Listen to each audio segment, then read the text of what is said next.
ஒருத்தி மகனாய் பிறந்து ஓரிரவில் ஒருத்தி மகனாய் ஒளிந்து வளர தரிக்கிறான் ஆகி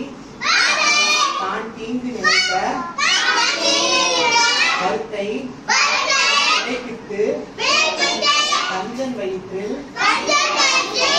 நெருப்பெண்ண நின்ற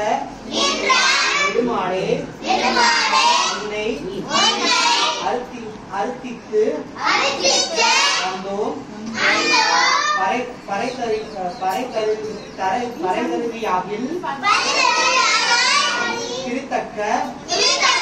செல்வமும் சேவகமும் நாம்பாடி வருத்தும் ஈர்ந்து மகிழ்ந்தே